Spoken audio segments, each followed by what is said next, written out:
हाँ जी भाई। Good afternoon सभी बच्चों को। सबसे पहले तो कल के लिए माफी चाहेंगे कि कल आपका क्लास नहीं हुआ था प्यारे बच्चों। कल का क्लास इस वजह से नहीं हुआ था क्योंकि मेरी लोअर बैक में पिछले कुछ समय से बहुत भारी भरकम दर्द चल रहा है। तो कल मेरा दिन में वैसे अपॉइंटमेंट था, तो मैंने सोचा शाम को कर देंगे। लेकिन फिर शाम को भी ये हुआ कि मुझे कल 2 बार जाना पड़ा। फिर वो वहाँ भी तब भी लेट हो गया। डॉक्टर ने बोला कि भाई आपको दो दो बार आना पड़ेगा 1 हफ्ते तक। ठीक है, एक दिन छोड़ के एक दिन, एक दिन छोड़ के एक दिन। कल तो खैर सैटरडे है, कल तो आपकी छुट्टी रहती है, तो इसलिए तो इस वजह से कल आपका क्लास नहीं हो पाया था। ठीक है, बाकी आपके नोट्स के लिए जो हमारी टीम तैयार करती है नोट्स, हैंड रिटन नोट्स, उसको मैंने बोल दिया अगले 3 दिन के बाद आपको मंडे से सेट 1 सेट 2 सेट 3 के हैंड रिटन नोट्स वो कैब के मिलने स्टार्ट हो जाएंगे। ठीक है, तो क्योंकि मेरे पास आप में से कुछ बच्चों के मैसेज आए थे कि भैया वो अभी ना हैंड रिटन नोट्स डले नहीं है, तो इसी वजह से नहीं डले हैं अभी। ठीक है भाई, तो मंडे से आपको PDF नंबर 1 मिलना स्टार्ट हो जाएगा। ठीक है, अच्छा जी, आज हम करते हैं अगला वोकैब का सेट। अभी मैं कुछ वोकैब के सेट कराऊंगा आपको। ठीक है, तब तक आप अपना सब्जेक्ट ऑफ एग्रीमेंट का रिवीजन भी कर लेंगे अच्छे से, है ना। और अगर रिवीजन कर लिया हो आपने तो बताना, उसके लिए फिर आपको मैं बोल दूंगा संदीप भैया से, वो आपको प्रैक्टिस करा देंगे। ठीक है, स्टार्ट करा देंगे। पहला वर्ड है आज का सरकमस्क्राइब करना। एक बार आवाज आ रही है कि मेरी, सभी को बताइएगा।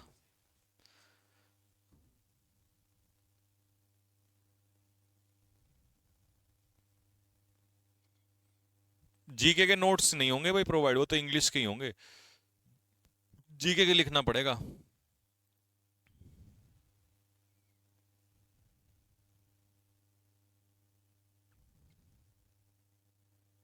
एंटोनियम और सिनोनियम एग्जाम में कैसे पूछेगा एक बार बता दीजिए, उतना होगा समझा दीजिएगा। ठीक है, देखो एंटोनियम सिनोनियम्स कैसे पूछता मैं आपको बता दूं। पेपर में ना इस तरीके से एक वर्ड आएगा, जैसे यहां पर सीधा सीधा लिखा होगा सरकमस्क्राइब। अब आपको उसके 4 ऑप्शन दिए होंगे, 1 2 3 4, और आपको बताना है इसका सही उत्तर कौन सा होगा। बस आपको वो टिक लगाना है, मतलब वहां पर फिल करना है। ये जो सारी कहानी है ना, हिंदी, ये मीनिंग, सिनोनियम, सेंटेंस, पिक्चर, ये सब कुछ नहीं आता वहां पर। वहां पे तो ये तो हम आपको सिखाने के लिए करते हैं, जिससे कि आपको आसानी से समझ में आ जाए और याद हो जाए। क्योंकि पिक्चर से क्या होता है, रिलेट कर जाता है आदमी। जैसे आप पिक्चर देखते हो 3 घंटे की, तो पूरी मूवी आपके दिमाग में स्टोर हो जाती है।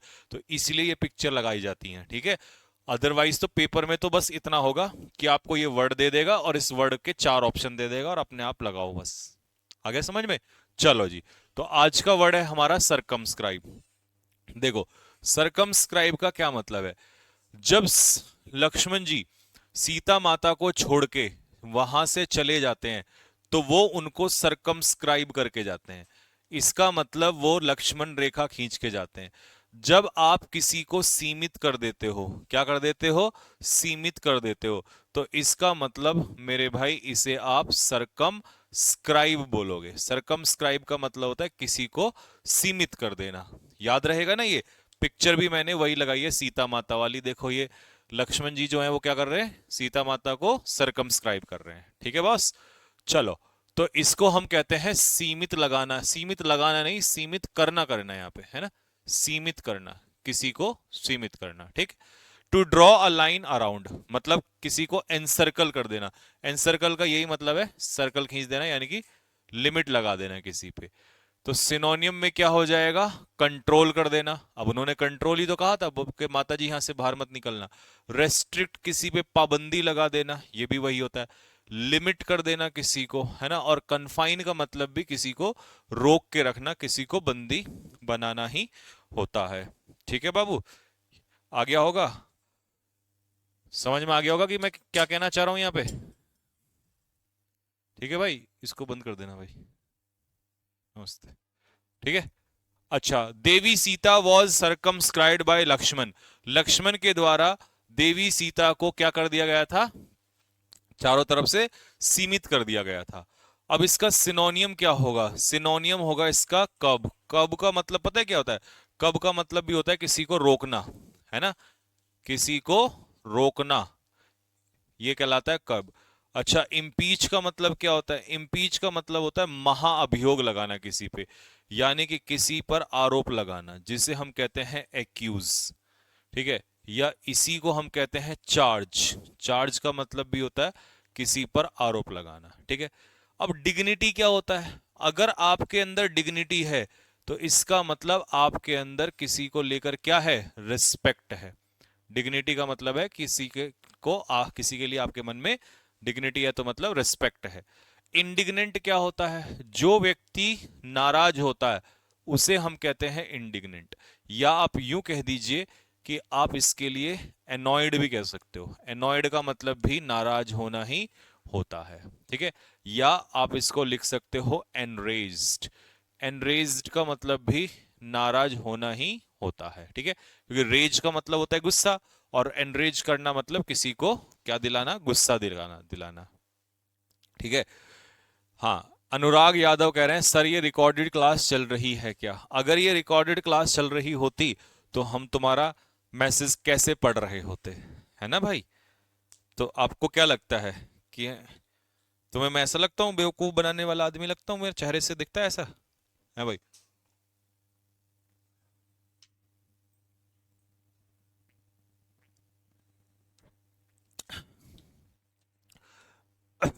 जब रिकॉर्डेड क्लास डालनी होगी तो उसका बता दिया जाएगा स्टार्टिंग में कि भैया ये रिकॉर्डेड क्लास है, आप इसको इंटू टू में करके देख लो, ये लाइव चल रही है। ठीक है अनुराग भाई, चलो जी। टर्स। टर्स का मतलब है ब्रीफ, संक्षेप में। अब देखो ये मैनेजर है और ये कर्मचारी हैं, तो ये बाबूजी क्या कर रहे हैं? ये इनको संक्षेप में समझा रहे हैं। ठीक है, मैनेजर कभी भी आके बहुत लंबा चौड़ा भाषण नहीं देगा, वो ब्रीफ में समझाएगा आपको। ठीक है, जैसे टीचर आपको कैसे समझाते हैं? संक्षेप में समझाते हैं। तो using few words, few words का मतलब होता है कम शब्दों में किसी को कोई चीज समझाना, इसे हम लोग कहेंगे ब्रीफ। ब्रीफ है ना। कंसाइज, कंसाइज भी संक्षेप में होता है, और समरी भी सारांशी होता है एक तरीके से, और कॉम्पैक्ट भी संक्षेप में होता है। ठीक है, the teacher express the topic in a terse style, तो आ गया ना वही टीचर वाला। तो टर्स स्टाइल में समझाना मतलब संक्षेप में किसी को कोई बात समझाना। तो इसका सिनोनियम क्या हो जाएगा? ससेंट। ससेंट का मतलब होता है संक्षेप में किसी को कोई बात बताना या समझाना। ठीक है, ससेंट का मतलब संक्षेप में समझाना होता है। अब आता है यूबिक्विटस। यूबिक्विटस हम लोग कहते हैं ओमनी प्रेजेंट। ओमनी प्रेजेंट समझते हो? ओमनी प्रेजेंट का मतलब होता है प्रेजेंट एवरीवेयर। जो बंदा हर जगह पाया जाता है उसे हम लोग कहते हैं ओमनी प्रेजेंट, यानी कि प्रेजेंट एवरीवेयर।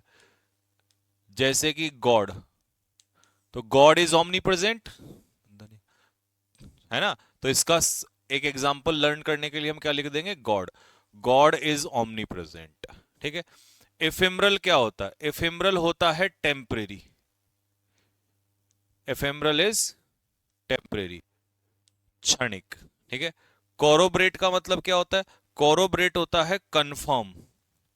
कंफर्म, सबूत के साथ जब आप किसी चीज की पुष्टि करते हो, प्रूव करना किसी चीज को, है ना? कंफर्म करना या प्रूव करना या वेरीफाई करना, इसे हम कहते हैं कोरोबरेट। ठीक है, सबूत के साथ किसी चीज की पुष्टि करना, यह कहलाता है कोरोबरेशन। ठीक है जी, यहां तक बात समझ में आ गई सभी को? अच्छा, ये टर्स की पिक्चर ना आगे दे दी। टर्स वाली पिक्चर ना गलती से यहां पे लगा दी। ये देखो, ये टर्स में नोट्स लिए बैठा है, संक्षेप में नोट्स लिए बैठा है। ठीक है, अच्छा जी, आओ।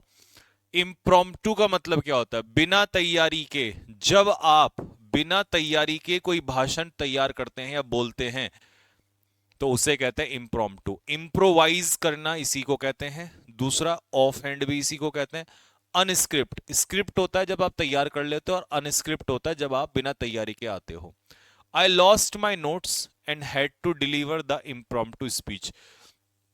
ठीक है, मैंने अपने नोट्स खो दिए और मुझे अपना जो स्पीच है वो कैसे करना पड़ा? बिना तैयारी के बोलना पड़ा, है ना? अच्छा जी, तो ऐसा भाषण जो बिना तैयारी के बोला जाता है ना, उसे एक्सटेम्पोर बोलते हैं। अगर इसको याद रखना है तो याद रख लेना, एक एग्जाम्पल लिख लेना इसका, मैं हमेशा बच्चों को देता हूं। अटल बिहारी वाजपेयी। अटल बिहारी वाजपेयी ऐसे ही वो हैं। ठीक है भाई, अटल बिहारी वाजपेयी, वो हमेशा बिना देखे बिना तैयारी के बोलते थे, है ना, अचानक से। इरूडाइट क्या होता है? इरूडाइट होता है एक ऐसा बंदा जो बहुत ज्यादा नॉलेज वाला होता है, स्कॉलर इसे हम बोलते हैं, या इसको बोला जाता है विद्वान। स्कॉलर का मतलब होता है विद्वान, ठीक है। विजिलेंट बंदा कैसा होता है? विजिलेंट बंदा होता है वॉचफुल, या जो बंदा सतर्क होता है उसे हम लोग कहते हैं विजिलेंट, ठीक है, सतर्कता रखने वाला। डेक्स्ट्रस का मतलब क्या होता है? डेक्स्ट्रस का मतलब होता है स्किलफुल। मतलब अगर तुम किसी काम में डेक्स्ट्रस हो तो इसका मतलब तुम उस काम में क्या हो? निपुण हो, तुम उस चीज में बहुत ज्यादा कुशल हो, निपुण हो उस काम में तुम, ठीक है भाई। यहां तक बात क्लियर होती है? अब आ जाओ, कोवेटस होता है लालची। और देखो ये पैसे के ऊपर पड़ा हुआ है बेचारा, है ना, जान चली जाए पर पैसा हाथ से ना जाए, तो इसका मतलब ये लोभी आदमी है। तो कोवेटस आदमी होता है जिसके अंदर धन संपत्ति की एक्सेसिव डिजायर होती है, बहुत ज्यादा इच्छा होती है, तो वो तो ग्रीडी हो जाएगा, वो मेटीरियलिस्टिक हो जाएगा। एवराइस होता है लालच, तो एवराइस से बना है लालची हो जाएगा, है ना। तो लालची के लिए यहां पर रेपेशियस भी आ गया। रेपेशियस होता है लालची आदमी, है ना, जो लालची होता है, लोभी होता है, तो हम इसको बोलेंगे मेरे भाई लालची, ठीक है। बात क्लियर होती है? इनसाइट का मतलब क्या होता है बताओ?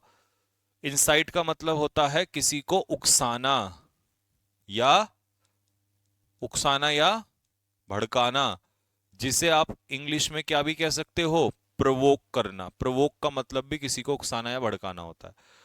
पगनेशियस क्या होता है मेरे भाई? पगनेशियस बंदा होता है लड़ाकू, जो लड़ने के लिए तैयार रहता है। इसका सिनोनियम क्या हो जाएगा? सिनोनियम हो जाएगा इसका क्वेरलसम। क्वेरलसम होता है लड़ाकू जो लड़ने के लिए तैयार रहता है। ऑडेशियस क्या होता है?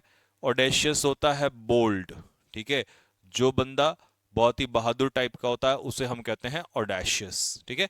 नेक्स्ट अगला, यहां तक हो गया?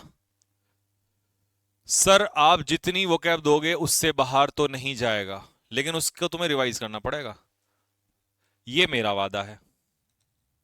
ये तुम्हारा वादा है पक्का? सारे तो वादा नहीं देते ना, दिक्कत तो यही है।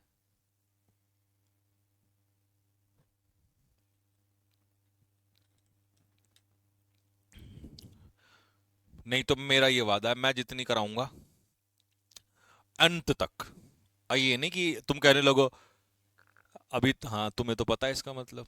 अब कुछ नए बच्चे आते हैं, वो तो कहते हैं जैसी बेसिक क्लास होंगी, वो तो एकदम से बोलेंगे अरे भैया इतनी सॉरी हो गई, अरे भैया, है ना। हाँ, और सबसे बड़ी बात है, मैं तो इससे और कोई ज्यादा मेथड हो सकता है? पिक्चर से कराते हैं लोग, पिक्चर करा दी।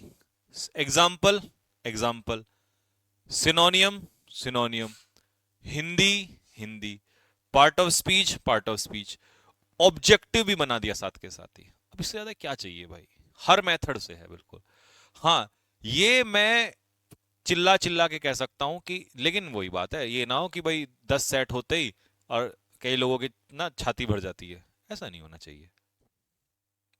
हाँ, बाहर क्वेश्चन आएगा तो तुम मुझे कहना, आता ही नहीं है। हाँ भाई, वही तो कह रहा हूँ, ये अभी नए बच्चे हैं तो इनको नहीं पता ना, तो नया बच्चे को बस पेशेंस रखना है। फर्क क्या है? जैसे मान लो तुमने पहले भी पढ़ा हुआ है, तो तुम्हें तो इसमें से 50% लर्न होगा, तो 50% को करने में मजा आएगा। जो बच्चा पहली बार पढ़ रहा है उसको तो ये ऐसा लगेगा जैसे जहर दे दिया हो बिल्कुल। लेकिन उसको भी ये समझना चाहिए, अगर तुझे थोड़ा भी याद आ रहा है, कुछ तो आ रहा हो, नहीं आ रहा है ना, मैं तो कह रहा हूं चलो छोड़ो, नहीं याद हो रहा है कोई बात नहीं, रिवाइज कर लो। इनके मॉक टेस्ट भी डलवाऊंगा। और हाँ, और मॉक टेस्ट जब डलते हैं तो फिर वो अच्छा ये तो यार सर ने, अच्छा सीता माता को सरकम सर, ओ तेरी है, ऐसे याद होता है। कोई मशीन थोड़ी ना है हम लर्न करने की, तो ये ऐसे ऐसे याद होगा वहां पर, ठीक है। नेक्स्ट, ये देखना जरा, ये पागल आदमी बिल्कुल, है ना, ये बर्बाद करने वाले लोग हैं, पैसे को बर्बाद करने वाले लोग हैं। सोने में की चैन गले में यार, इतनी मोटी मोटी, क्या मतलब है इस बात का? तो प्रोडिगल आदमी होता है जो पैसे को बर्बाद करता है, स्पेंडिंग मनी रिसोर्सेज रेकलेसली, लापरवाही से, ठीक है जी। प्रोफ्लिगेट होता है जो पैसे को क्या करता है, बर्बाद करता है। एक्स्ट्रावेगेंट भी पैसे को क्या करता है, बर्बाद करता है। मेरा बेटा जो है वो प्रोडिगल है, जिसने मेरा सारा पैसा क्या कर दिया है, बर्बाद कर दिया है। तो लेविश उसी को कहते हैं, फिजूल खर्ची को, जो पैसे को क्या करता है, बर्बाद करता है। ठीक है। ऑल्ट्रुस्टिक क्या होता है, परोपकारी। एग्जाम्पल ऐसा दूंगा कि पूरे जीवन में नहीं भूलोगे। रतन टाटा। रतन टाटा, ठीक है, कैसे व्यक्ति थे भाई, परोपकारी आदमी थे। ठीक है जी। इसको हम लोग जेनरस भी कह सकते हैं, क्योंकि जो आदमी जेनरस होता है ना, वो चैरिटी करता है, चैरिटेबल होता है। तो चैरिटी करने वाला जो बंदा होता है, व्यक्ति होता है, उसे हम चैरिटेबल कहते हैं। ठीक है। अच्छा, एट्रीब्यूट का मतलब क्या है, किसी को श्रेय देना। कल जब तुम्हारा पेपर निकल जाएगा तो तुम इसकी सफलता का श्रेय किसको दोगे, सबसे पहले तो आप माँ बाप को दोगे, फिर आप खुद को दोगे, है ना। तो एट्रीब्यूट का मतलब होता है श्रेय देना, या इसी को हम कहते हैं एस्क्राइब। एस्क्राइब का मतलब भी श्रेय देना होता है, या इसी को हम कहते हैं इम्प्यूट। इम्प्यूट का मतलब भी किसी को श्रेय देना ही होता है। ठीक है। कंसीडर का मतलब है किसी बात पर क्या करना, क्या करना, सोच विचार करना। Think over. थिंक ओवर मतलब किसी बात पर सोच विचार करना। हिंदी में आप इसे लिखेंगे थिंक ओवर, कंसीडर करना।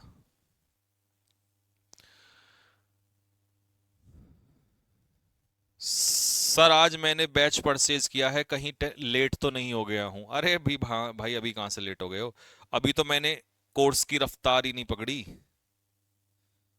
पकड़ी है, बताओ, कहीं भी नहीं पकड़ी। अभी तो मैं इतने धीमे धीरे धीरे धीरे धीरे, है ना। क्यों, क्योंकि शुरुआत में ना बच्चों को धीरे धीरे मेंटली फिजिकली तैयार करना होता है।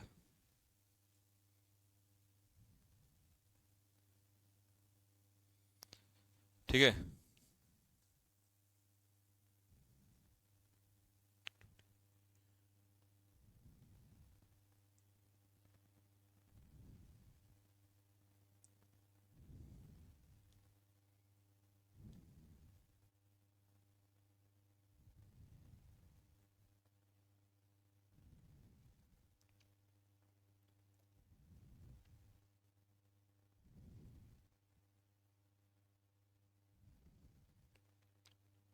हो गया भाई ये।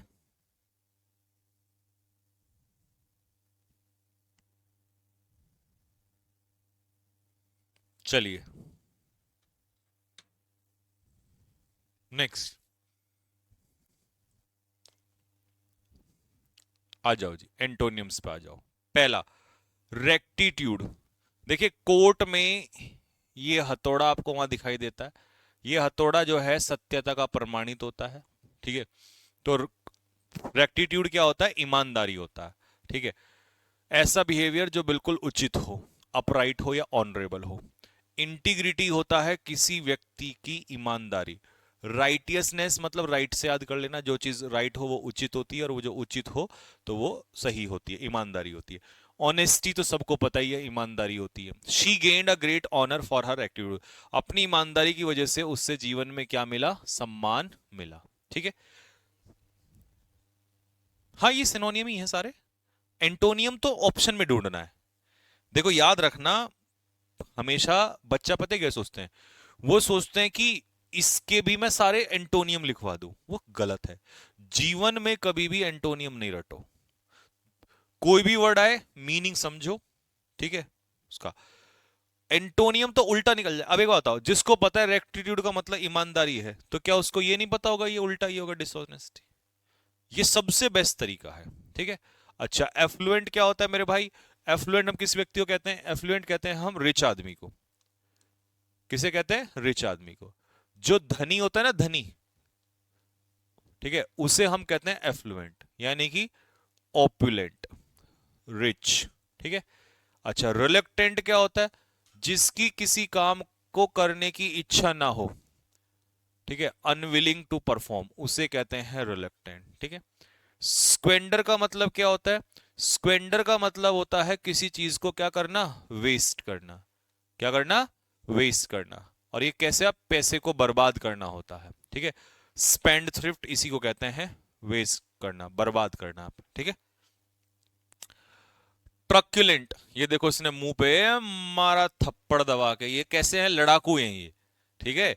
ये लड़ाकू टाइप के लोग हैं जो आपस में झगड़ा करते हैं, ठीक है। तो इनको बता दूं, ये तो है पाकिस्तान, ठीक है, और ये बलूचिस्तान आपस में लड़ रहे हैं, ठीक है भाई। तो ये पीबी जो है, पाकिस्तान बलूचिस्तान भाई भाई हैं, दोनों लड़ाकू हैं। ईगर और क्विक टू फाइट, जो लड़ने के लिए दोनों तैयार रहे हमेशा। तो ऐसा व्यक्ति खूंखार होता है, फेरोशियस होता है, सैवेज होता है, ब्रूटल भी ऐसा ही होता है, निर्दयी व्यक्ति। मेरे अंकल जो हैं बहुत ज्यादा ट्रक्युलेंट हैं और बहुत कठिन है उनके साथ क्या करना, डील करना। तो जो बंदा लड़ाकू होता है ना, तो अच्छा, अब चलो ये तो हो गया लड़ाकू। अब लड़ाकू का उल्टा बताओ क्या हो सकता है। देखो, गैरिश क्या होता है, गैरिश होता है चमकीला। कुछ लोग चमकीले भड़कीले टाइप के कपड़े पहनते हैं ना, गॉडी तड़क भड़क वाले, ठीक है, दिखावा वाले, शोई, ठीक है। तो उल्टा हो जाएगा कॉपरेटिव, ठीक है, क्योंकि कॉपरेटिव आदमी कभी भी लड़ता नहीं है। जो बंदा कॉपरेटिव होता है, इसका मतलब वो आदमी कैसा होता है, फ्रेंडली आदमी होता है। रेवरेंस क्या होता है, रेवरेंस होता है मेरे भाई रेस्पेक्ट, रेवरेंस होता है सम्मान, रिस्पेक्ट। और फ्लेबरगास्टेड क्या होता है, फ्लेबरगास्टेड होता है शॉक्ड, मतलब आश्चर्यचकित हो जाना, एस्टोनिश्ड। जब आप किसी चीज को लेकर आश्चर्यचकित हो जाते हो तो you are shocked, you are surprised, ठीक है, you are astonished, okay. Virtuous का मतलब क्या होता है, धार्मिक। अब ये आपको पता होगा, ये वो लड़की है जो वो करवाती है, क्या कहते हैं, कथावाचक जो है ना, क्या नाम, नाम मेरे को याद नहीं आ रहा, ठीक है। तो ये पवित्र कन्या है। तो वर्चुअस का मतलब होता है धार्मिक, जिसे हम कहते हैं होली, चेस्ट, पायस, पवित्र, ठीक है। अच्छा जी, अब पवित्र, she is the most virtuous women I have ever met, जितनी भी महिलाओं से मैं आज तक मिला हूं उनमें से ये सबसे पवित्र महिला है। तो उल्टा हो जाएगा है? हाँ, पापी। सिंफुल होता है पापी, तो पवित्र का उल्टा क्या हो जाएगा, पापी आदमी। शिवेलरस क्या होता है और गैलेंट क्या होता है, ये दोनों आपस में एक दूसरे के सिनोनियम है। इन दोनों का अर्थ होता है बहादुर। जो आदमी बहादुर है, ठीक है, ब्रेव है, उसे हम लोग क्या कहते हैं मेरे भाई, उसे हम लोग कहते हैं शिवेलरस। अनसेरेमोनियस बिहेवियर कैसा होता है, अनसेरेमोनियस बिहेवियर होता है इम्पोलाइट बिहेवियर। कैसा behaviour, impolite behaviour. Unceremonious behaviour होता है इम्पोलाइट या इनफॉर्मल, आप कह सकते हो इनफॉर्मल। अनसेरेमोनियस का मतलब होता है इनफॉर्मल, इम्पोलाइट नहीं लिखना, इनफॉर्मल लिखना, या कैजुअल बिहेवियर, ठीक है। एक तो होता है फॉर्मल बिहेवियर जो हम ऑफिशियल बात करते हैं, जैसे टीचर से, प्रिंसिपल से। एक होता है आपस में दोस्ती में करते हैं, तो वो इनफॉर्मल बिहेवियर होता है, ठीक है। सर कैडेट्स के सभी टीचर्स के पास अपनी टैगलाइन है, लेकिन सर रॉबिन सर के पास नहीं, कुछ बताओ।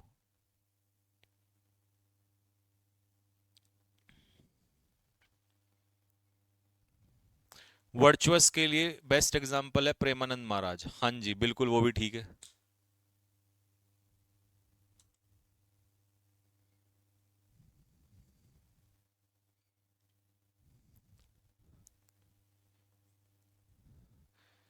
चलो जी, देखो, एनेथमा क्या होता है, अभिशाप। अब ये बच्चा बेचारा देख रहे हो कूड़ा बीन रहा है यहाँ पर, तो ये एक तरीके से क्या है, चाइल्ड लेबर ही तो है ना।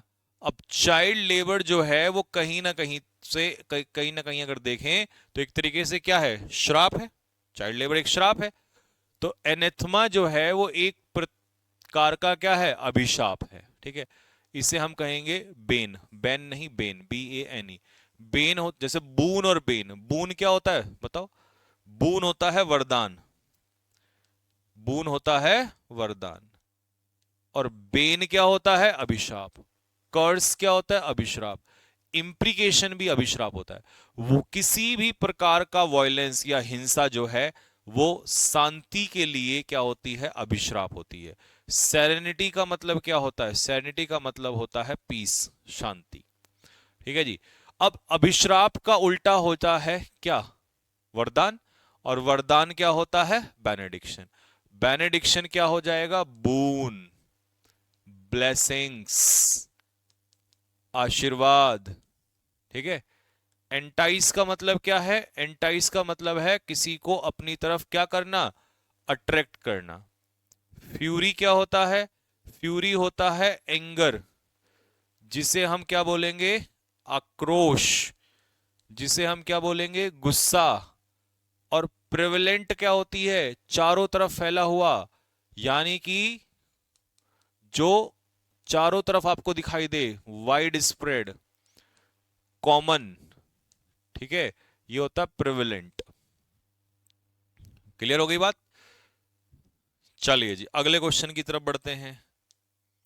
होमोजीनस, होमोजीनस मिक्सचर कैसा होता है, समान चीजों का, ये तो केमिस्ट्री में ही पढ़ा होगा आप लोगों ने। ये दोनों भाई कैसे दिखाई दे रहे हैं, बिल्कुल एक दूसरे के जैसे, है ना, होमोजीनस है बिल्कुल। ठीक है। तो अलाइक, अलाइक का मतलब होता है समान, एक दूसरे के जैसा, अनचेंजिंग। कॉग्नेट का भी यही मतलब होता है, एक दूसरे के जैसा। Both the brothers have homogeneous opinion, homogeneous का मतलब होता है सेम ओपिनियन। ठीक है, यानी कि सिमिलर ओपिनियन। ठीक, अच्छा जी। उल्टा क्या हो जाएगा, डिस्टिंक्ट। डिस्टिंक्ट का मतलब होता है डिफरेंट, मतलब सबसे भिन्न। ठीक है, सबसे अलग, इसे कहते हैं डिस्टिंक्ट। ऑर्गेनाइज्ड होता है ऑर्डर में। वेलिएंट क्या होता है, वेलिएंट होता है ब्रेव, जिसे हम लोग कहते हैं बहादुर। ठीक। इनक्रेडिबल क्या होता है, जिस पर विश्वास ना किया जा सके, यानी कि अविश्वसनीय, अविश्वसनीय। ठीक है, अविश्वसनीय, इसे हम कहेंगे इनक्रेडिबल। ठीक है भाई, बात क्लियर हो गई। नेक्स्ट, अब आते हैं हम ईडियम्स और फ्रेजेस के ऊपर। पहला क्वेश्चन देखिएगा क्या है आपके, ब्राउन स्टडी। अगर आप ब्राउन स्टडी में हैं तो मतलब आप या तो दिन में ही सपने देख रहे हैं या आप गहरी सोच में हैं। तो गहरे विचार या सपना देखना, मतलब दिन में ही सपना देखना। ये देखो भाई साहब बिल्कुल सेम ऐसे ही बैठा है ना। Example, he was in a brown study, वो कुछ सोच रहा था या वो बहुत गहरी सोच में था। ठीक है। ब्लेज द ट्रेल, किसी की शुरुआत करना या किसी को रास्ता दिखाना या किसी आंदोलन की शुरुआत करना, टू स्टार्ट अ मूवमेंट। ठीक है, देख रहे हो गांधी जी ने बहुत सारे आंदोलनों की क्या की थी, ब्लेज द ट्रेल किया था, मतलब आंदोलन की शुरुआत की थी। ठीक है। Mahatma Gandhi blazed the trail of non violence resistance inspiring countless movements around the world. तो बहुत सारे आंदोलनों की उन्होंने क्या किया था, शुरुआत किया था। ठीक है। Bull in a China shop, अब ये बताओ, देखिए ये इस दुकान में सांड घुस गया, है ना, बुल घुस गया चाइना शॉप में, तोड़फोड़ मचा दी ना, मचा दी बिल्कुल इसने। तो bull in a China shop का मतलब होता है वन हु कॉजेज डैमेज, जो नुकसान पहुंचाने वाला होता है उसे हम कहते हैं bull in a China shop, नुकसान पहुंचाने वाला। ठीक है। चलिए जी नेक्स्ट अगला, bye the skin of the teeth. अब आप देखा होगा कई बार लड़कियां इतना तेजी से स्कूटर चलाती हैं, एकदम से बाल बाल बचते हैं। तो जब अब बाल बाल बचते हैं तो मेरे भाई इसे हम कहते हैं bye the skin of teeth, बच गया भाई मैं। नैरोली का मतलब होता है मुश्किल से बाल बाल बचना। ठीक है। He escaped death by the skin of teeth, तो वो बाल बाल बचा। ठीक है भाई। नेक्स्ट, ब्लू ब्लड, अभी अंबानी का दिखाई दे रहा होगा तुम्हें, है ना, मोटा आदमी, अरिस्टोक्रेटिक ब्लड। ठीक है, शाही या कुलीन वंश का व्यक्ति, तो ये भैया शाही परिवार में पैदा हुआ है ये, है ना। तो ही बिहेव्स एज इफ, वो ऐसे बिहेव करता है मानो कि he has blue blood in his veins, उसकी रगों में शाहीन परिवार का खून दौड़ रहा हो। तो ब्लू ब्लड जो होता है वो रॉयल ब्लड होता है, रॉयल फैमिली से बिलोंग करना, इसे कहते हैं ब्लू ब्लड। ठीक है। Next, cut one's coat according to one's cloth, जितनी चादर उतने पैर पसारिए, जितनी चादर हो उतने पैर पसारना। अब पैसे तो ले रहा है जेब में 500 रुपए और सोच रहा है कि भैया गाड़ी ले लूं, है ना, तो मतलब अपनी औकात से बाहर जा रहा है। तो to live within one's means जितनी इनकम है उसी में गुजर बसर करना। ठीक है जी, एग्जाम्पल ने एकदम फिट बैठ गया बिल्कुल। Next, chip of the old block, इसे कहते हैं जैसा बाप वैसा बेटा। ठीक है, मतलब जो बच्चा माता पिता पे गया हुआ हो, जो अपने पूर्वजों पे गया हुआ हो, resembling one's parents in habit और नेचर। जब आप अपने माता पिता के जैसे कैरेक्टर रखते हो तो you are the chip of the old block. कहते ना ये तो जैसा बाप है वैसा ही इसका बेटा है ना। क्लिंच द इश्यू, यानी कि किसी पर फैसला लेना या निर्णय लेना, तो डिसाइड द मैटर। आर्टिकल 370 को हमने क्या कर दिया था, उस मुद्दे को क्लिंच कर दिया था। ये मोटा भाई दिखाई दे रहे हैं आपको, मोटा भाई ने उस इश्यू को क्या कर दिया था, क्लिंच कर दिया था, है ना। हाँ, गर्दन भी नहीं हिलती भाई साहब की। नेक्स्ट, कॉक अ स्नूक, अब किसी की बेइज्जती करना। तो देखो ये कोई व्यक्ति होगा, ये इसकी मजाक उड़ा रहा है ना, तो भाई इसे कहते हैं कॉका स्नूक। क्लियर। तो किसी की बेइज्जती करना या नाक चढ़ाना घमंड में, इसे कहते हैं कॉका स्नूक। तो टू शो इंप्यूडेंट बिहेवियर, इंप्यूडेंट का मतलब होता है डिसओबीडियंट, मतलब डिसओबीडियंट समझते हो, किसी की बेइज्जती करना, ठीक है, अपमान करना किसी का। Beside the mark, beside the mark का होता है इरिलीवेंट। अब एक बात बताओ, बिना सिर पैर की बातों को कहते हैं बिसाइड द मार्क। ठीक है, अब एक बाबूजी थे, उन्होंने कहा था कि ऊपर से मैं सोना वो डालूंगा, आलू डालूंगा और नीचे से सोना निकलेगा। किसने कही थी ये बात?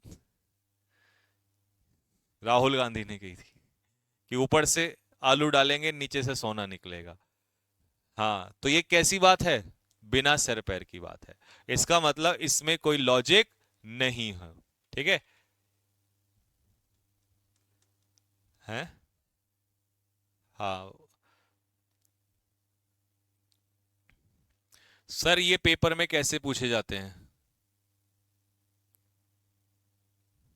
ये ऐसे आएगा, यहां पर आएगा बिसाइड द मार्क।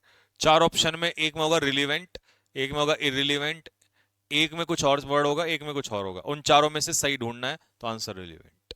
मैं फिर कह रहा हूं, ये पिक्चर नहीं आएंगी वहां पर, ये पिक्चर तो ढूंढने में बहुत टाइम लगता है। ये तो हम मेहनत करते हैं आपके लिए, दिन रात बनाते हैं, जिससे कि आपको जब पढ़ोगे तो आपको ये आलू सोने वाली बात याद रहेगी कि सर ने बताया था यार, बेहूदी बात है वो, है ना, बिसाइड द मार्क। ठीक है जी, तो चलिए, ये हो गए आपके 10 ईडियम भी कंप्लीट हो चुके हैं। ठीक है, अब काजल बिल्कुल इसी लेवल से धीरे धीरे उठाया जाएगा। ठीक है, जिसको ये लेवल कम लग रहा हो, पहले तो ये लेवल कम नहीं है, शुरुआत लेवल ठीक है, लेकिन जिसको लग रहा हो, आपको पता है कि अगर पहले दिन ही एक बच्चे को 10 रोटी दे दी जाए तो उल्टी कर देगा। अगर पहले दिन ही लेवल उठा दूंगा, रोओगे बैठ के। तो इसीलिए मेरे हिसाब से पढ़ो, अपने हिसाब से पढ़ोगे तो खुद पढ़ लो, फिर कोई फायदा नहीं है। ठीक है, धीरे धीरे क्वेश्चंस भी बढ़ जाएंगे, लेवल भी बढ़ जाएगा। तुम पहले इनको तो रिवाइज करो। ठीक है, तो अब इसके नोट्स जो है मंडे से मेरे भाई मिलना स्टार्ट होंगे। कब से स्टार्ट होंगे?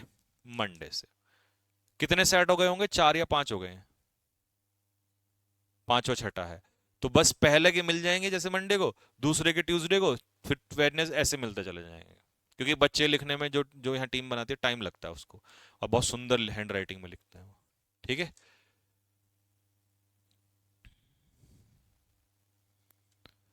और कैप्सूल पैरासीटामोल डोलो, मतलब जिन बच्चों को नहीं पता उनको बता दूं, इसे कहते हैं क्विक रिवीजन।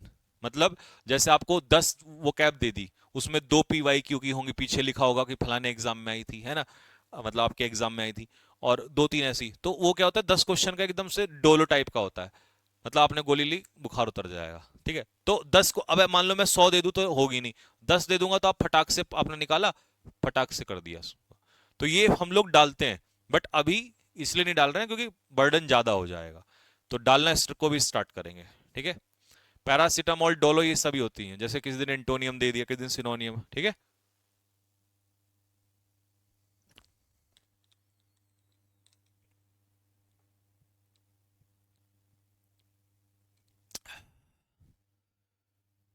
सर आपकी पिक्चर एकदम रिलेटेबल होती है, भाई रिलेटेबल होती नहीं है, बनानी पड़ती है। अब एक बात बताओ, यही क्यों लाए? क्योंकि ये बात बिल्कुल बेहुदी है, तभी तो लाए आलू के सोना वाली। अब सोचो ये पिक्चर ढूंढ के लानी पड़ी होगी। फिर उसके बाद ये देखो, फिर ये मोटा भाई क्लिंच द इश्यू था नहीं, ये वो सबसे बड़ा मुद्दा कर दिया सॉल्व। तो सोचो पहले हमने ये ढूंढा होगा कहां से, फिर ये मोटा भाई बनाया होगा। अरे ये जल्दी से नहीं मिलते, ये देखने में ही लगता कि आसान काम है। एक पिक्चर को पहले तो सोचना पड़ेगा कि यार अच्छा क्लिंच द इशू, फिर सोचो कौन सा मुद्दा था, ओहो 370, अच्छा किसने किया था, अच्छा उसने किया था भाई हमारे पार्लियामेंट में जो थे वो क्या कहते हैं, ये मोटा भाई। फिर मोटा भाई की पिक्चर ढूंढो, पिक्सल चेक करो, सही कह रहे हो तुम, इसका मतलब तुम्हें पता है ना? जिस आदमी होता है ना, आ बैल बीन बजाओ वाली बात है, जिसको नहीं पता। फिर पिक्सल के बाद दूसरी चीज, तुम रियल फोटो भी लगाने से कई बार थोड़ा डरना पड़ता है, क्योंकि कई बार ऐसा होता है ऑब्जेक्शन उठ जाता है, तो कभी कभी पिक्चर वैसी बनानी पड़ती है। तो ये बहुत पूरी बारीकी से टीम इस पे काम करती है, ठीक है? फिर उसका हिंदी मीनिंग, फिर उसका इंग्लिश मीनिंग, हाँ हिंदी के टाइपिंग में टाइम लगता है। तो ये सब कुछ जो है बहुत मेहनत के साथ बनता है, ठीक है भाई? चंदन कह रहा है कि सर रिवीजन, रिवीजन तो बेटा बार बार रिवीजन करना पड़ेगा, बार बार बार बार बार बार रिवाइज करो, ठीक है? हाँ साथ साथ भी नोट्स बनाते हैं, बहुत बढ़िया। ठीक है भाई, तो चलिए अब मिलेंगे आपको नेक्स्ट क्लास में, तब तक के लिए जय हिंद, वंदे मातरम। रिवीजन जरूर करते रहना दोस्त, मैं इनके मॉक टेस्ट भी डलवाऊंगा, ठीक है? और हैंड रिटन नोट्स भी मिल जाएंगे। वैसे अगर तुम बना रहे हो तो बहुत बढ़िया, अपने बना रहे हो तो बहुत बढ़िया है, ठीक है? प्रशांत कह रहा है सर कसम से मजा आ रहा है, बस मजा लेते रहो, बाकी मेहनत करना हमारा काम है, ठीक है?